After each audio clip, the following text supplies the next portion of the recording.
بسم اللہ الرحمن الرحیم۔ السلام علیکم، welcome my channel Zahra voice.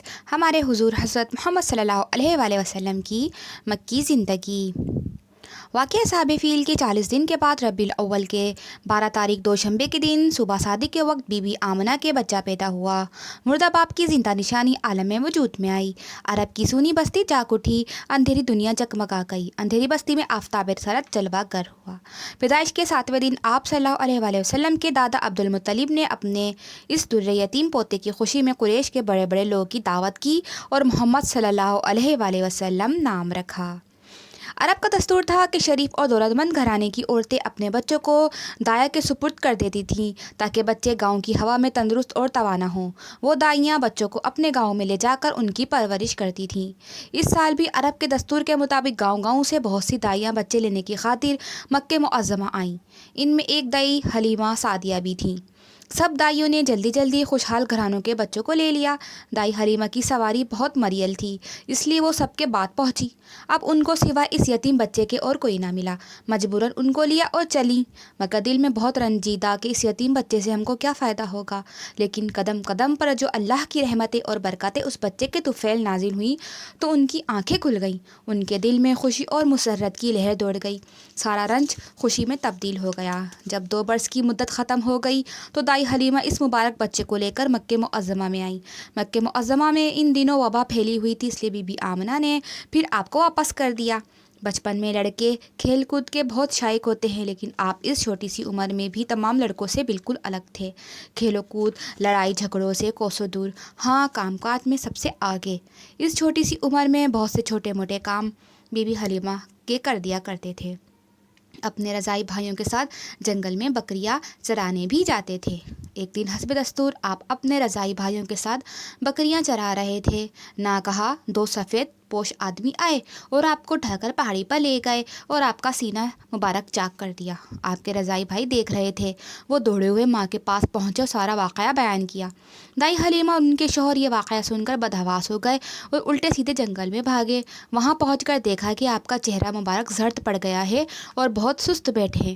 دائی حلیمہ گھبرا کے کہنے لگی، میری جان تمہارا کیا حال ہے؟ آپ نے پورا واقعہ سنایا، جس کو سن کر دائی حلیمہ بہت گھبرائیں اور آپ کو آپ کی والدہ کے پاس پہنچا آئیں۔ اس وقت آپ کی عمر شریف 6 برس کی تھی۔ بی بی آمنہ آپ کو لے کر مدینہ طیبہ گئیں۔ ایمن بھی ساتھ تھیں۔ بنو نجار کا خاندان حضور صلی اللہ علیہ وسلم کا ددحال تھا۔ وہاں 1 مہینہ رہیں۔ جب واپس آنے لگیں تو مقام ابوا پر بی بی آمنہ کا انتقال ہو گیا۔ کیسا حسرت ناک منظر تھا کہ سفر کی حالت، نہ کوئی اپنا نہ پرایا۔ باپ کی شفقت سے تو واقف بھی نہ تھے، ماں کی شفقت سے بھی محروم ہو گئے۔ ہاں، بی بی آمنہ کی وفادار لونڈی ایمن ساتھ تھیں۔ انہوں نے آپ کو ہاتھوں ہاتھ لیا اور مکہ معظمہ واپس ہوئیں۔ دادا نے آپ کی پرورش اور نگرانی اپنے ہاتھوں میں لی اور ایسی محبت و شفقت کے ساتھ آپ کی پرورش کی کہ آپ ماں باپ کی محبت بری گھوت بھول گئے۔ والدہ کی وفات کو 2 ہی برس ہوئے تھے کہ غم نے پھر اپنا وار کیا۔ آپ 8 سال 2 مہینے 10 دن کے تھے کہ شفیق دادا کا بھی سایہ سر سے اٹھ گیا۔ انتقال سے پہلے ان کو صرف یہ فکر تھی کہ اس یتیم بچے کو کس کے سپرد کریں، کون اس کی کفالت کا ذمہ دار ہو سکتا ہے۔ یہ خیال رہ رہ کر انہیں بے چین کرتا تھا۔ آخر کو انہوں نے بہت غور و فکر کے بعد اپنے سب سے لائق اور ہونہار بیٹے ابو طالب کو بلا لیا اور آپ کی پرورش ان کے ذمے کی۔ پھر ان کا انتقال ہو گیا۔ ابو طالب نے بہت ہی محبت اور شفقت سے اپنے عزیز بھتیجے کی پرورش کی، بیٹے سے بڑھ کر آپ کا خیال کیا اور بہت ہی لاڈ و پیار، بڑے ناز و نام کے ساتھ آپ کو پروان چڑھایا۔ آپ کی عمر شریف 12 سال کی تھی کہ آپ کے چچا ابو طالب تجارت کا مال لے کر ملک شام جا رہے تھے۔ آپ نے بھی خواہش ظاہر کی۔ شفیق چچا عزیز بھتیجے کی خواہش رد نہ کر سکے، ساتھ لے لیا۔ ملک شام کے قریب پہنچ کر بصرہ کے مقام پر پڑاؤ ڈالا۔ پڑاؤ کے قریب بحیرہ نامی ایک راہب تھا جو پرانی کتابوں کا بڑا عالم تھا۔ ان پرانی کتابوں یعنی توریت اور انجیل میں آخری نبی کی پوری نشانیاں لکھی ہوئی تھیں، جو اس راہب نے ہو بہو حضور صلی اللہ علیہ وسلم کے اندر پائیں اور دیکھتے ہی پہچان لیا۔ ابو طالب سے پوچھا، یہ کس کا لڑکا ہے؟ ابو طالب نے کہا، میرا بھتیجا ہے۔ راہب نے کہا، تمہارا بھتیجا دنیا کا وہی آخری نبی اور عظیم الشان پیغمبر ہے جس کی خبر توریت اور انجیل وغیرہ میں دے دی گئی ہے۔ دیکھو، اس ملک کے یہودی اس نبی کی جانی دشمن ہیں۔ بہتر ہے کہ تم ان کو یہیں سے واپس کر دو۔ اگر انہوں نے دیکھ لیا اور پہچان گئے تو بس مار ہی ڈالیں گے۔ ابو طالب نے یہ سن کر فوراً آپ کو مکہ معظمہ واپس کر دیا۔ حرم شریف بہت نیچے پر تھا، پانی بھر جانے پر اس کو بہت نقصان پہنچتا تھا۔ ایک مرتبہ ایسا سیلاب آیا کہ کعبہ اقدس کی دیواریں پھٹ گئیں۔ مکی والوں نے ارادہ کیا کہ کعبے کی عمارت کو پھر سے بنائیں اور خوب اونچی اور مضبوط بنائیں۔ چنانچہ سب نے مل کر اس مقدس عمارت کو اثرنو بنایا، اور جب حجر اسود رکھنے کا وقت آیا تو آپس میں جھگڑا شروع ہو گیا۔ ہر شخص چاہتا تھا کہ سعادت مجھ کو نصیب ہو۔ حجر اسود ایک کالا پتھر ہے، اس کو عربی میں حجر اسود کہتے ہیں۔ عرب کے لوگ اس کو بہت مبارک سمجھتے تھے اور اب بھی اس کی عزت ہے۔ ہم سب مسلمان اس کی عزت کرتے ہیں۔ یہ مبارک پتھر جنت سے آیا تھا۔ ہمارے حضور حضرت محمد صلی اللہ علیہ وسلم نے اس کو چوما، اور آج بھی جب کوئی حج کرنے جاتا ہے تو اس کو چومتا ہے۔ غرض یہ کہ جب حضرت اسود رکھنے کا وقت آیا تو بنی بات بگڑ گئی، تلواریں کھنچ گئیں اور قتل و خون کی نوبت آ گئی۔ کیوں نہ آتی؟ جب گھوڑا آگے بڑھانے پر خون کی ندیاں بہہ جاتی تھی تو یہ بڑی بات تھی۔ خیر، جب معاملہ کس طرح نہ سلجھا تو قوم کے ایک بڑے برے شخص نے یہ رائے دی کہ کل صبح کو جو شخص سب سے پہلے حرم شریف میں داخل ہو، اسی کو لوگ منصف بنائیں اور اس کے فیصلے کو دل سے مانیں۔ اس بات پر سب نے اتفاق کیا۔ اللہ کا کرنا دیکھیں کہ دوسرے دن صبح جو سب سے پہلے کعبے میں داخل ہوا وہ ہمارے نبی کریم صلی اللہ علیہ وآلہ وسلم تھے۔ بس سب خوش ہو گئے اور بیک وقت بول اٹھے کہ امین و صادق آ گیا، ہم سب اس کے فیصلے پر ہی راضی ہیں۔ حضور صلی اللہ علیہ وآلہ وسلم نے یہ کیا کہ ایک چادر پھیلا کر حجر اسود کو چادر پر اپنے دست مبارک سے رکھ دیا، پھر ہر قبیلے کے سردار سے چادر کے کونے پکڑوا کر اس مقدس پتھر کو مقدس مقام تک لے گئے اور وہاں پہنچ کر اپنے دستے مبارک سے حجر اسود کو اس جگہ رکھ دیا۔ اس ترکیب سے آپ نے ایک بڑے زبردست فتنے کو، جس میں تلواریں چل جانے اور خون کی ندیاں بہہ جانے کا یقین تھا، ختم کر دیا۔ سبحان اللہ۔ ابھی آپ نبوت کے درجے کو نہیں پہنچے تھے، لیکن بچپن ہی میں آپ میں وہ تمام خوبیاں موجود تھیں جو ایک نبی میں ہونا چاہیے۔ بچپن ہی سے آپ تمام بری باتوں کو ناپسند فرماتے تھے، کھیل کود سے نفرت تھی، ہمیشہ نیک کاموں کو پسند فرماتے تھے۔ تجارت ہی کو آپ نے اپنا ذریعہ معاش بنایا اور اسی سچائی اور ایمانداری سے آپ نے کام کیا کہ لوگ آپ کو صادق اور امین کہنے لگے۔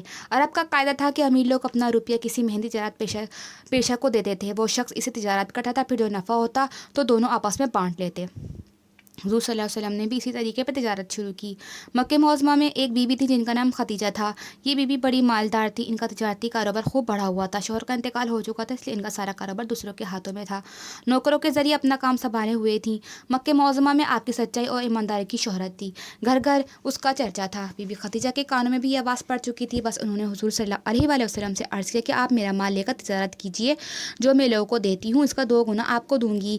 آپ نے اس کو منظور فرما دیا اور ان کا مال لے کر شام کے ملک روانہ ہو گئے۔ بی بی خدیجہ نے اپنے غلام ایسرا کو آپ کے ساتھ کر دیا۔ اس تجارت میں بی بی خدیجہ کو بہت نفع ہوا، وہ آپ کی ایمانداری سے بہت خوش ہوئیں۔ اس سفر میں بھی ایک راہب نستور نامی نے آپ کے غلام کو آپ کے نبی آخر الزماں ہونے کی خبر دی تھی۔ میسرہ نے سفر کے سارے واقعات اور خیر و برکت کے تمام آثار بی بی خدیجہ سے بیان کیے۔ بی بی خدیجہ کے دل میں آپ کی سچائی اور ایمانداری نے گھر کر ہی لیا تھا۔ اب وہ آپ کی خوبیوں کو سن کر دل و جان سے فریفتہ ہو گئی۔ کچھ عرصے کے بعد بی بی خدیجہ رضی اللہ عنہا نے حضور صلی اللہ علیہ وآلہ وسلم کے پاس نکاح کا پیغام بھیجا۔